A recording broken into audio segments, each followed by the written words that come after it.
Hello and welcome to What's New Today.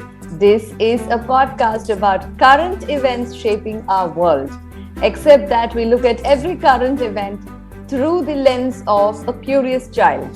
This is Sangeeta, your host from India, and in every episode, I'm joined by one curious child from anywhere in the world.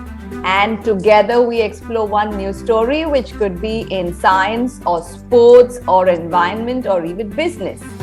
Let me introduce you to my co-host for today's show. Hello, my name is Aadya and I'm 11 years old and I live in Kolkata. Hello Aadya, welcome to this show. Which school do you go to? I go to Army Public School, Barapur. I'm assuming that because you said you go to an Army Public School, that you have a parent in the armed forces? Yes, my father is in the Indian Army, and thanks to that, I have had the opportunity to live in different army cantonments. Wow! I don't know if too many people out here have had that kind of an experience. So does that mean you've also moved around the country a lot? Yeah, I have. And one of the most interesting thing about the cantonments is like the wide range of flora. And when you go out of it, it's like always buildings and cars and houses. So you directly move from green to grey. When I was born, my father was posted in Ganganagar in Rajasthan, and then we moved to Pathankot, which is in Punjab. After that, we spent a lot of time as my father was posted in Kashmir. Our families were not allowed, so we had to stay in Dehradun, which is Uttarakhand, and that was near my dadi's house. So we used to go there on Sundays when I was free. I've actually shifted 3 schools there. After that, we moved to Jammu. There were families allowed there. After spending 2 years there, we came in Kolkata in West Bengal, which is where I am now. You know, I'm a little curious. For a lot of us who've grown up seeing our parents wake up in the morning, get ready and go to office, how different is it? Do your parents have a slightly different schedule? Actually, no. My father even works on a Sunday. He's always out at 9 he's out, and then he comes back for lunch, and then he goes again, and then he's back at 9. On Sundays too? And then on Sundays it is mainly in the evening, but yeah.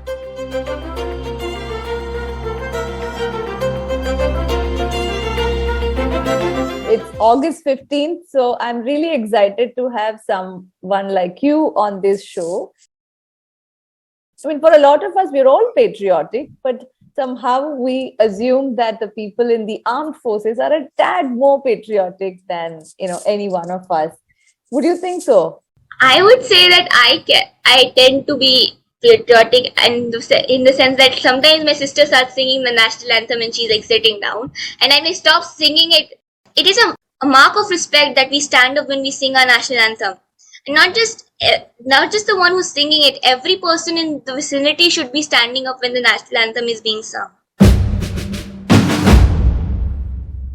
On that note, we'll jump into today's episode. Today's episode is about something that is of great importance for our environment, that the Indian government wants to try and do its bit 75 years after our independence. We are planning to bring back cheetahs into the national parks of Madhya Pradesh. Do you think India has any cheetahs right now? Not sure. We don't. Sure. Cheetahs went extinct. 1952, I think India declared that cheetahs were officially extinct. The last 3 cheetahs I read somewhere was killed by some Maharaja when he went hunting in 1948. So ever since then, Indian forests do not have any cheetahs. There are 2 kinds of cheetahs in the world, the African cheetahs and the Asiatic cheetahs. So the Asiatic cheetahs, India used to have a very large number of them, I think about 300, 400 years ago. Do you want to take a wild guess why we lost most of our cheetahs? For using their skin for making different things like we do for animals like elephants to take their tusks and all. Yep. Cheetahs are also considered a very important prize for a king or the British Raj officials if they are able to go and hunt and kill a cheetah. It's a matter of great pride for them. Can you think of any one more reason?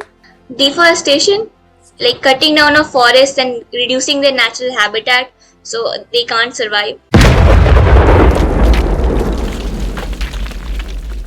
It's the most common reason for a lot of animals to go extinct, animals and birds. But now the Indian government has reached out to the government of Namibia in Africa, and they've said, please give us a few cheetahs from your forests, from your wonderful national parks. We want to reintroduce them in the Indian national parks. If you had to introduce cheetahs back into India, right? If you're the person who's standing at the airport, taking delivery of the 8 cheetahs that India will get on August 15th this year, where would you introduce them? Jammu and Kashmir? Would you like to introduce them in Arunachal Pradesh? Or would you like to introduce them in Orissa, West Bengal, Andhra Pradesh? Where would you do that? Yeah, so I would look at the place where it's lived in the past, because now that I know that it can survive there.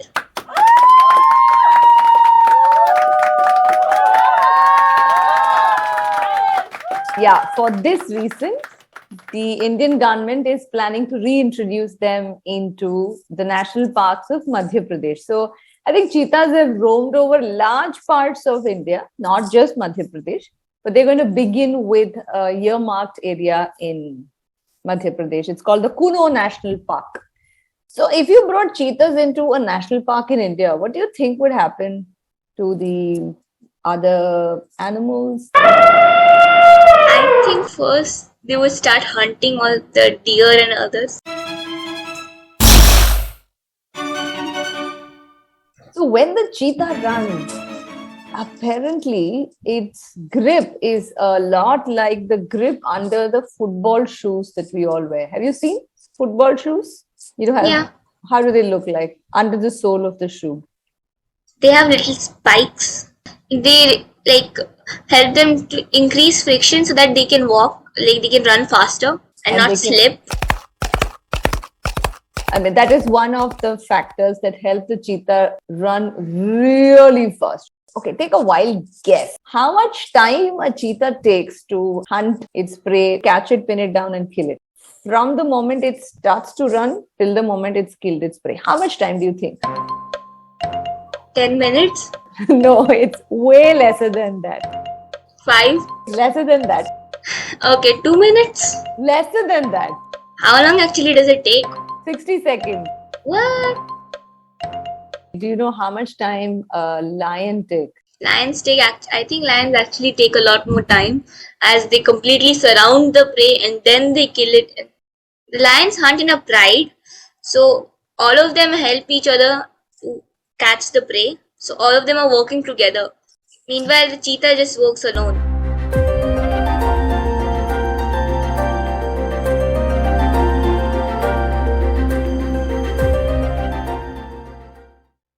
Do you know of any other animals in India that were very close to being endangered or extinct, but now the population has become quite healthy, where we've done a pretty decent job of ensuring that they have a safe habitat? Well, I think that rhinos were also endangered in India. The few rhinos we have left were moved into Kaziranga. Correct. So now the rhino population has become a very healthy number. I think it's upwards of 3,000.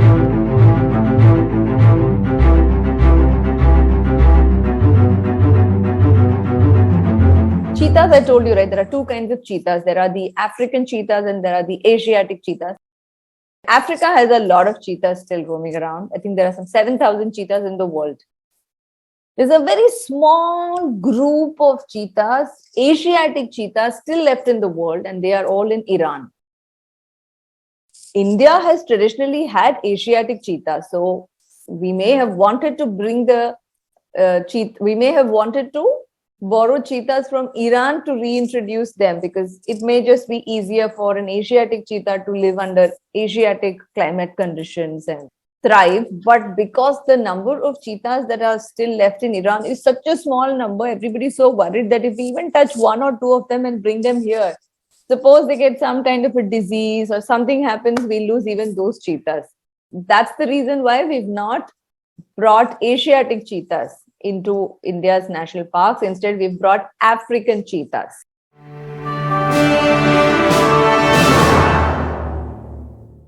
Where do we find lions in India? Not sure. We find a lot of lions in the Gir forest in Gujarat. And lions also at one point were nearly endangered and we had a very small number. But now the number of lions in Gujarat in the Gir forest have now grown so much that the lions don't have space any longer in the forest, I believe, and they're all sauntering out and walking up and down the beaches of Gujarat. I think I would really get a fright if I'm walking in the beach of Gujarat and there's a lion coming towards me. Let me ask you a trivia. Who's the head of a lion's pack? Is it a male or a female? It's a male.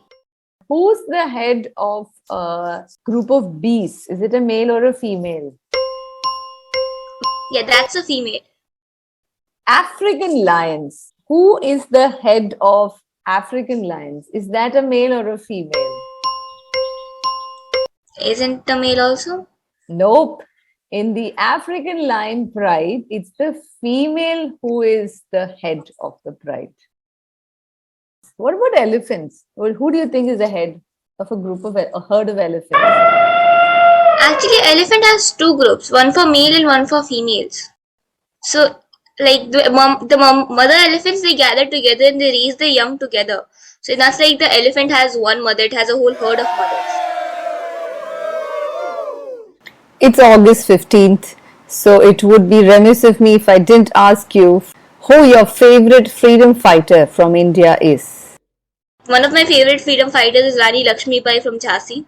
One really interesting thing was that she ruled a kingdom and she was one of the main people in the revolt at a time where females were considered subordinate to like males.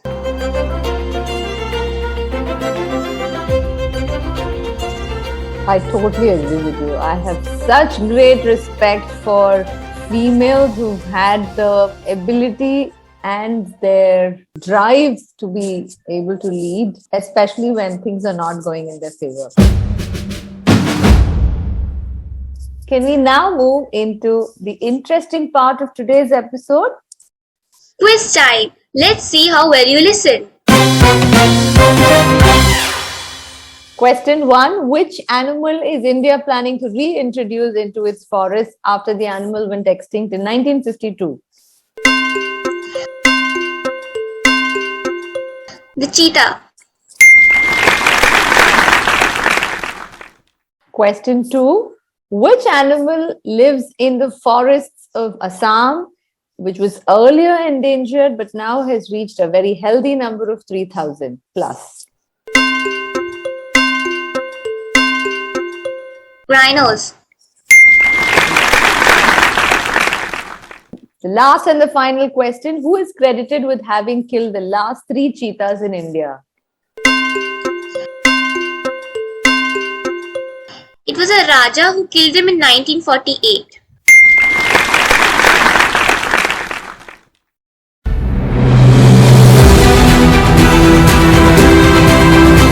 That brings us to the end of this episode. If you enjoyed listening to this conversation between Aadya and I, click the follow or subscribe button because that helps other children and families discover this podcast channel where they can sit down together over weekends and binge listen to all the previous episodes. And if there are any other curious children out there who would like to join me and co-host an episode with me, just like Aadya did today, please write to me at hello@wsnt.in. Thanks for listening.